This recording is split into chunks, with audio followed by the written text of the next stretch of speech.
앞서 말씀드린 것처럼 창조 연대, 오랜 세월, 그리고 창조 방법, 진화를 수용할 경우 이제 성경의 구속사 중에 창조 타락이 정말 크게 무너진다라는 걸 분명히 보셨을 거라고 생각을 해요.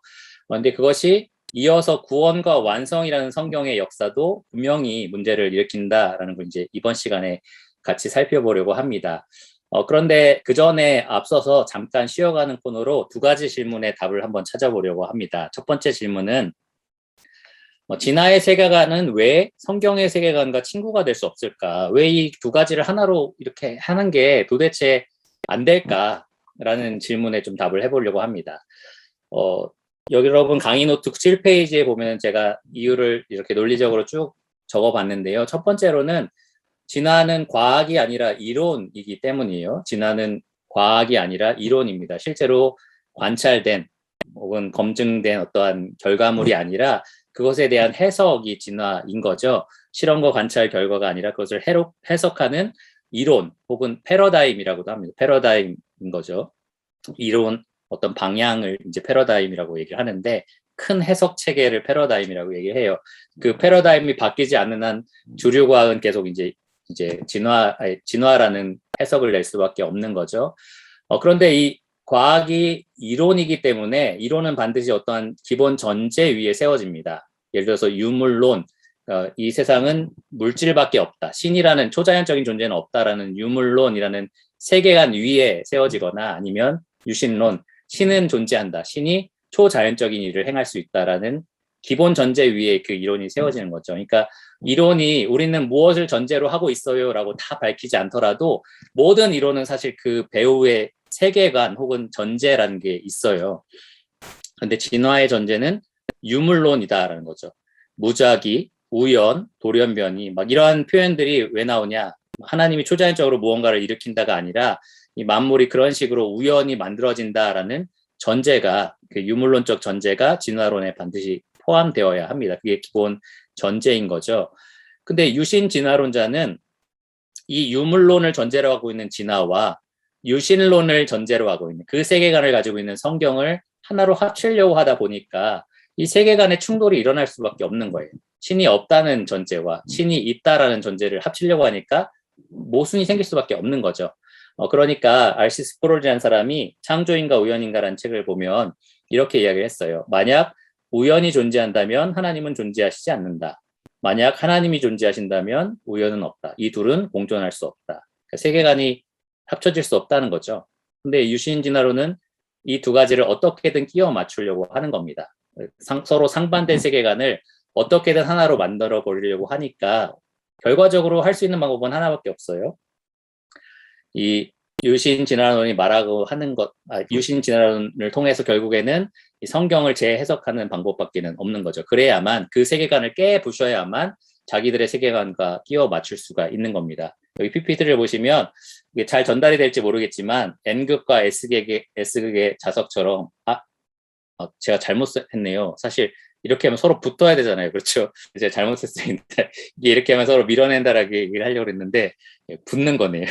어쨌든 서로 같이 붙어 있을 수는 없다라는 얘기인 거죠. 서로 상반된 세계관이라 이렇게 같이 붙어 있을 수 없는 거고, 이 갈등이 심화되는 이유는 성경의 세계관이 유물론을 지지할 수 없다라는 겁니다. 이 성경이 말하고자 하는 내용들을 쭉 들어보면은 성경이 주장하는 있는 그대로를 들어보면은 절대로 이 유신 진화론이 근거하고 있는 유물론을 지지하지 않는다라는 겁니다. 그러니까 갈등이 심화되는 거고, 이걸 두 개를 억지로 합치려다 보면은 결과적으로는 유신론을 바탕으로 하고 있는 성경의 세계관을 다 깨고 재해석을 해야만 하나가 되는 겁니다. 그래서 사실 진화 세계관이 성경 세계관과 화목을 이룰 수 없다라는 거예요. 어떻게든지 우리는 진화에서 나쁜 거 다 빼냈고 이 성경에 끼워 맞춰도 이제 충분해라고 아무리 말을 해도 그 기본 전제 자체가 충돌하기 때문에, 세계관이 충돌하기 때문에 둘이 친구가 될 수 없다라는 게 저의 설명인 거고요. 두 번째 질문은 유신 진화론을 수용해도 구원받을 수 있나요? 라는 질문입니다. 이거는 지난 강의에서도 몇 번 질문이 나왔던 것 같아요. 그래서 제가 일부러 좀 집어넣는데 오늘 강의 마지막이니까 대답이 필요하겠다라는 생각이 들더라고요. 그래서 저희가 질문을 좀 예리하게 구분할 수 있어야 된다라고 생각을 합니다. 이 질문은 두 가지로 하나님께서 구원하시는 역사와 하나님께서 구원하시는 복음을 구분해야 된다라고 생각해요. 이 두 가지가 구분되는 게 맞지만 분리할 수 없는 건 맞아요. 그러니까 구분할 수는 있는데 분리할 수는 없다라는 거죠. 그러니까 구원하시는 복음이 아니라 엉뚱한 복음 전에도 다 구원받아 이런 말이 절대 아니다라는 말이에요. 하지만 이 질문, 유신진화론을 수용해도 구원받을 수 있는가에 대해서 좀 지혜롭게 대답하려면 구분해서 우리가 좀 생각을 해봐야 됩니다. 하나님이 하시는 구원의 역사는 하나님께서 하시는 일이잖아요. 전적으로 하나님의 영역이고 하나님만 아시는 영역이기 때문에 우리가 함부로 유신진화론을 수용하면 아무도 구원받을 수 없어. 이런 식으로 말해서는 안 된다는 거죠. 구원의 역사는 하나님에게 속해 있는 거니까. 하지만 우리를 구원하게 하는 복음의 내용이 무엇이어야 되느냐라는 질문은 좀 달라집니다. 그러니까 하나님께서 우리에게 보여주신 구원의 약속은 무엇이냐, 성경이 말하는 복음이 무엇이냐라고 말할 때는 우리가 유신진화론을 같이 거기에 섞을 수가 없는 거죠. 성경은 로마서 10장 17절에 믿음은 그리스도의 말씀을 들으면서 난다라고 했는데요. 우리가 들어야 되는 그리스도의 말씀이 무엇이냐라는 질문으로 우리가 생각을 해보면 당연히 이 유신진화론을 배척해야만 합니다. 우리가 부지런히 연구하고 준비하고 가르쳐야 할 복음, 구원하는 복음은 바로 성경이 말하는 복음이다라는 거죠. 우리가 배우고 확신한 일에 거하라라고 했잖아요. 그러니까 우리의 책임은 배우고 확신한 일에 거하는 겁니다. 유신진화론이 성경적으로 잘못됐다라고 비판을 해야 되는 거죠. 근데 누가 구원 받을 수 있냐 없냐라는 질문으로 넘어가면 이제 그거는 하나님의 영역이니까 우리가 그것을 하나님께 맡겨드리는 것, 우리가 함부로 재단하지 않는 것이 중요하다라고 생각을 합니다. 그런데 제가 아까 이 두 가지를 분리해서는 안 된다고 했잖아요. 그러니까 바른 복음을 전해야 되는 것은 분명한 거예요. 그러니까 분명히 바른 복음을 전해야만 구원받는 것도 맞는 겁니다. 그러니까 우리가 대충 전해도 조금 섞어서 전해도 구원은 받을 수 있어. 이런 식으로 생각해서는 안 된다라는 겁니다. 하나님의 주권은 주권대로 인정하지만 우리가 할 수 있는 책임, 우리가 해야 되는 역할은 분명히 해야 되는 거죠. 그러니까 우리가 성경이 말하는 복음을 보수하고 지켜낼 수 있어야 되는 건 맞지만 누가 구원받았다, 누가 구원받지 않았다는 것을 함부로 재단해서는 안 된다. 이렇게 이제 이 질문을 정리하면 좋을 것 같습니다. 그리고 이제 유신진화론자는 제가 아까 스펙트럼이 굉장히 넓다고 말씀을 드렸잖아요. 그러니까 유신진화론을 나는 수용해, 난 거기에 열려 있어라고 말하는 사람들 중에는 다양한 이유가 있어요. 그렇게 하는 이유가 다양하게 있습니다. 첫 번째로는 무지해서 그럴 수 있어요. 진화론이 기독교 세계관과 조화를 이룰 수 없다라는 걸 모르는 거죠. 그냥 하나님이 그렇게 만드실 수도 있지 않나요? 뭐 좀 오랫동안 만드실 수도 있잖아요. 라는 그냥 단순한 생각으로 그냥 이거를 받아들이는 사람이 있습니다. 무지해서 그런 거죠. 이게 어떻게 하나씩 하나씩 다 성경을 무너뜨리는지를 잘 몰라서 그런 사람들도 있습니다. 이런 사람이 구원 받았나 안 받았나라는 걸 이제 판단하기가 쉽지 않은 거죠. 두 번째로는 갈등하고 있을 수도 있어요. 속에서 주류 과학이나 주류 신학의 설명을 들으면서 여기 난 답변 못할 것 같아 라고 하면서 이제 갈등하는 분이 있을 수 있고요. 그러니까 조금 유신진화론에 있어서 약간 개방적인 사람이 있을 수 있습니다.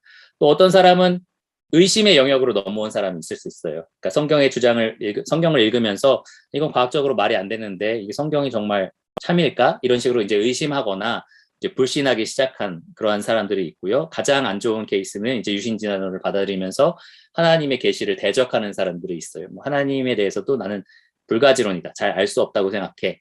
성경을 하나님 말씀으로 말씀이긴 하겠지만 굵직굵직한 영적인 것들은 진리고 나머지는 좀 오류가 있을 수도 있지. 이렇게 이제 생각하는 사람들이에요. 그리스도를 구세주로 영접하진 않고 그냥 종교 활동만 하는 그러한 교인들이 있을 수 있습니다. 그런 사람의 구원에 대해서는 우리가 점검할 필요가 있겠죠.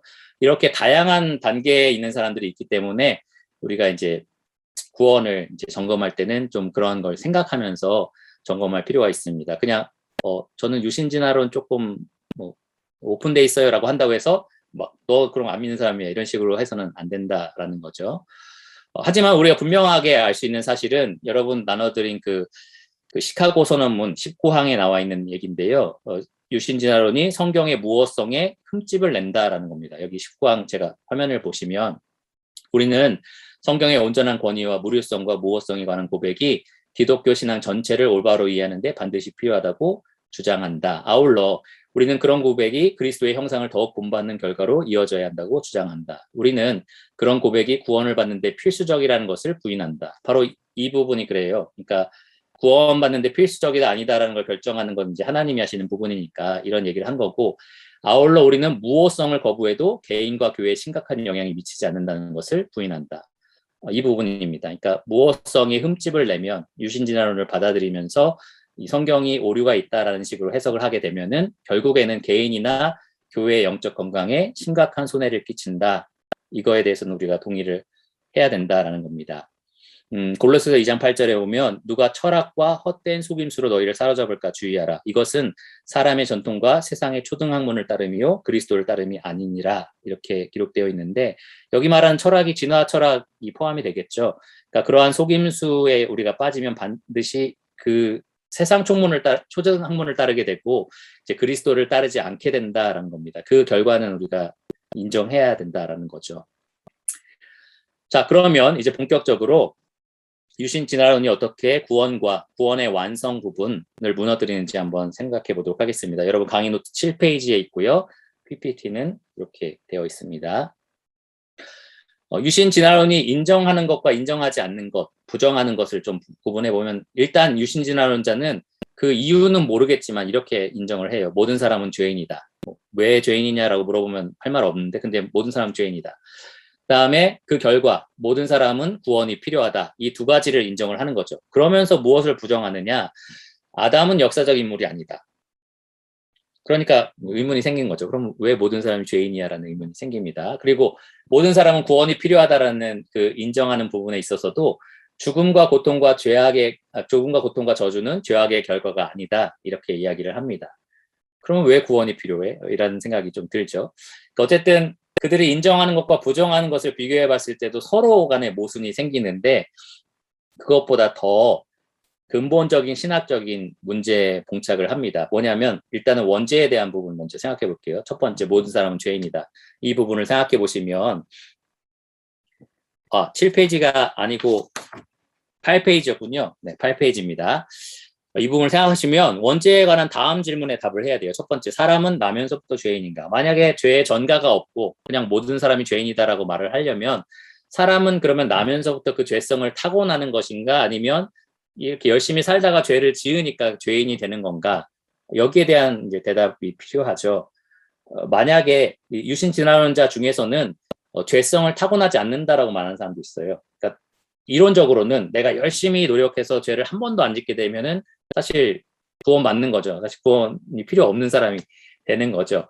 그러니까 그게 사실 말이 안 되잖아요. 은혜로 구원받는 게 이게 성경이 말하는 복음의 핵심인데 어떤 사람은 죄를 전가받지 않아서 열심히 노력해서 자기는 행함으로 구원받을 수도 있다. 이론적으로는 그런 얘기가 이제 되는 겁니다. 그게 아니더라도 왜 나면서부터 죄인인가라는 거에 대해서 설명을 이제 해야 되는 거죠. 죄가 어떻게 누군가로부터 시작해서 모든 인류에게 전가된 거냐라는 거에 대해서 이제 대답을 해야만 합니다. 두 번째 항목 제가 얘기를 해드렸죠. 그리고 세 번째, 죄의 책임은 그럼 사람에게 있느냐? 아담과 하와가 범죄해서 그 범죄에 대한 책임이 모든 인류에게 전가된 거다라고 말하지 않을 것 같으면 그러면 죄의 책임은 누구한테 있는 거냐라는 의문이 듭니다. 하나님에게 있는 거냐?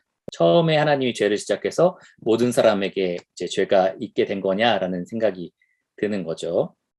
또 한 가지, 그럼 죄는 뭐냐라는 질문, 더 근본적인 질문이 되는 거죠. 도대체 죄는 뭐냐라는 생각이 듭니다. 유신진화론자는 하나님의 계시에 반한 것이 죄다 이렇게 설명을 하는데 생각해 보세요.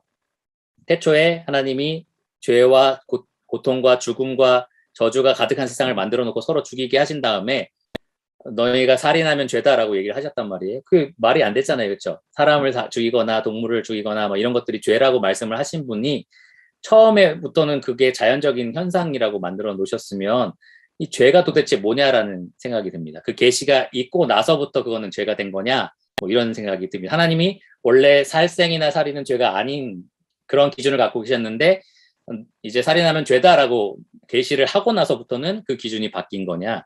뭐 이러한 질문이 생기는 거죠. 가인과 아벨도 그러면은 서로 쳐 죽였는데 사실은 그게 더 우성이 존재가 종족이 살아남기 위해서 하나님이 자연적으로 그렇게 만들어 놓으신 건지 아니면 그건 진짜 죄인지 뭐 이런 의문들이 이제 생기는 겁니다. 죄에 대한 질문들이 굉장히 많이 생기죠. 그 다음에 이제 구원에 관련된 질문들은 다음과 같아요. 모든 사람에게 필요한 구원은 무엇으로부터 구원인가? 영적 죽음만을 인정한다면 그러면 육체적인 죽음, 육체적인 고통, 그리고 어떤 저주들 이런 것들에 대해서는 예수님이 십자가에서 해방하신 게 없느냐? 그냥 예수님은 십자가에서 영적으로 분리됐던 우리를 영적으로 연합되게 하는 그것만 하기 위해서 이 땅에 오신 거냐라는 의문이 생깁니다. 아까 했던 내용이니까 두 번째 넘어갈게요. 죽음, 고통, 저주를 하나님 필연 과정으로 허락하셨다면 선하신가? 그리고 필연적 과정을 종말에 제거하신다고 했어요. 새하늘과 새 땅을 창조하시면서 더 이상 저주가 없는, 더 이상 고통이 없을 것이고 막 이런 표현들이 나옵니다. 그러니까 죄의 결과물로 있었던 것들이 새하늘과 새 땅에서는 다 사라진다라고 계시록에 약속이 돼 있는데 그러면 왜 그렇게 하셨냐는 거죠. 처음부터 그렇게 하셨을 때 그게 보시기 좋았는데 마지막에 그렇게 뒤바꾸시는 이유는 무엇이냐라는 의문이 또 생깁니다. 예수님 십자가에 달려서 그런 결과물들을 낳았다라는 것들인데 사실 이 진화론에 따르면 그렇지 않게 되는 거니까요. 그러니까 그거에 대한 대답도 우리가 좀 찾아야 되는 겁니다. 예수님 십자가에 달려 돌아가셔야 했던 이유는 무엇인가? 라는 질문이 이제 생기는 거죠.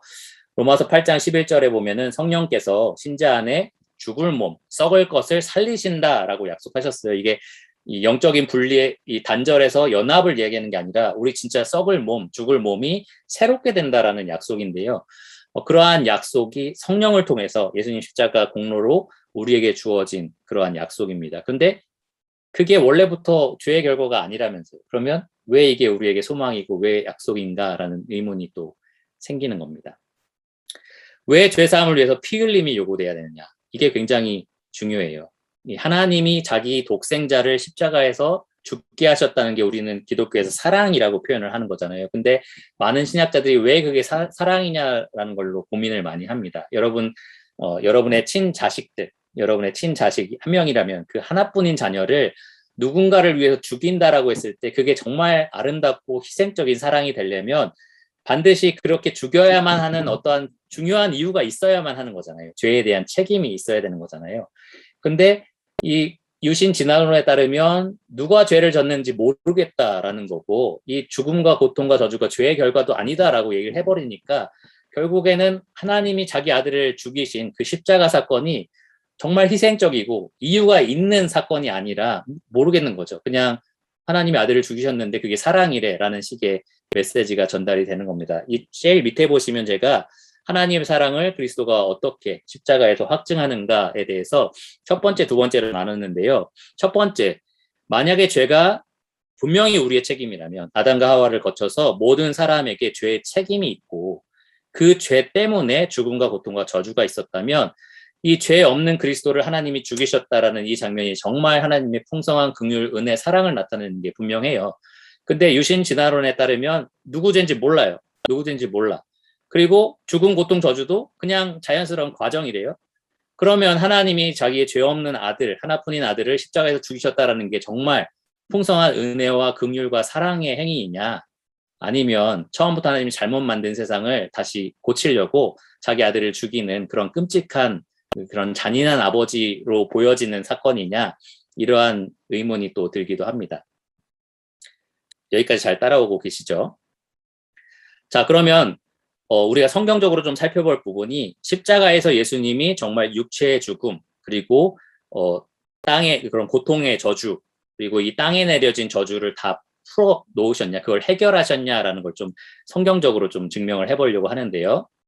다음 장면을 보시면 완성에 대한 부분입니다. 십자가 전에 우리에게 육체의 죽음, 고통, 저주, 영적인 단절이 있었는데 십자가 후에 이런 것들이 정말 성경적으로 해결된다라고 말하고 있느냐라는 부분입니다.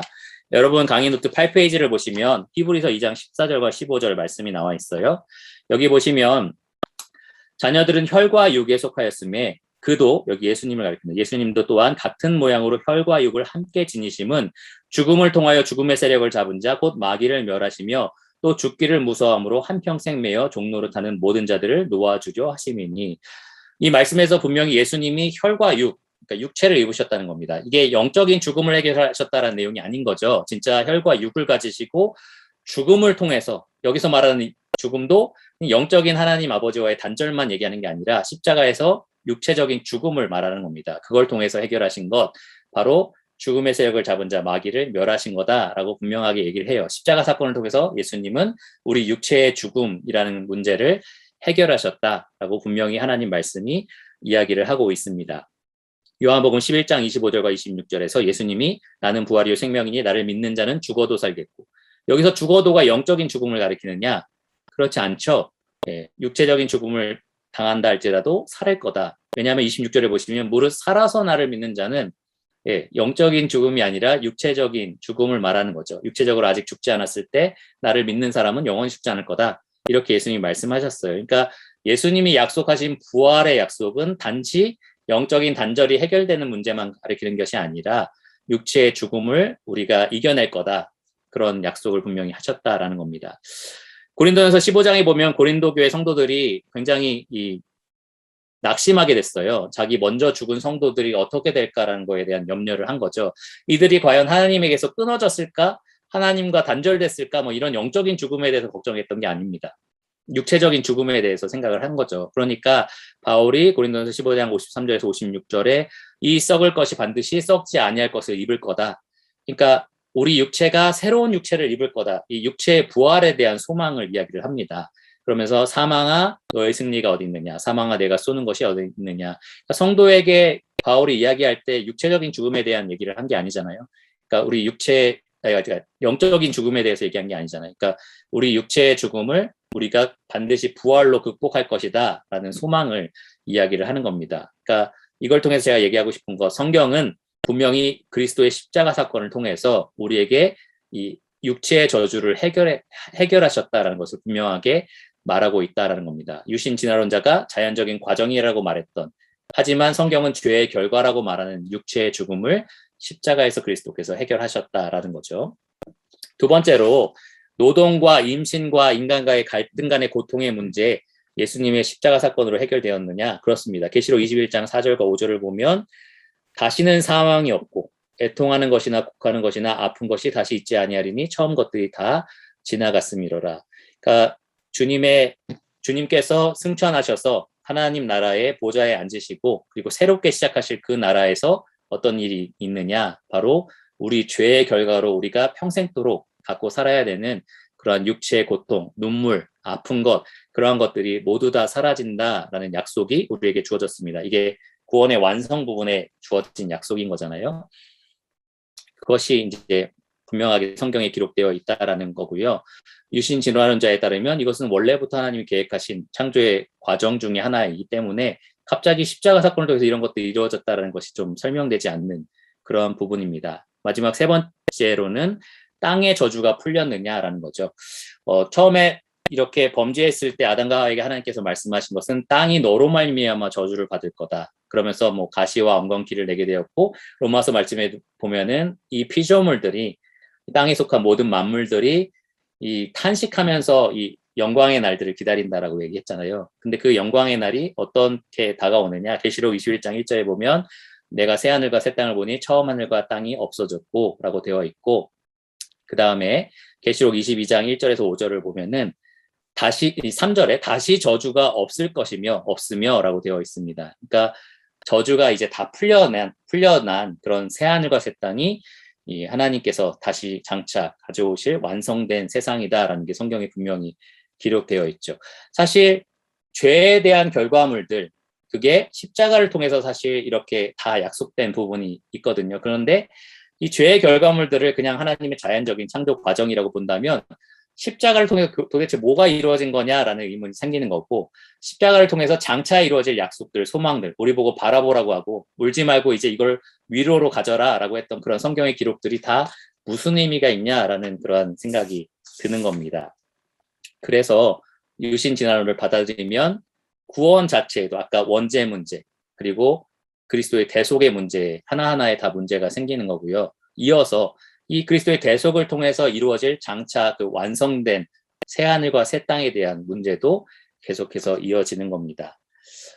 아까 말씀드린 것처럼 창조부터 시작해서 타락, 그리고 구원, 완성까지 계속해서 유신진화론자들은 무너뜨리고 있습니다. 이게 논리적으로 그렇게 무너지게 된다라는 겁니다.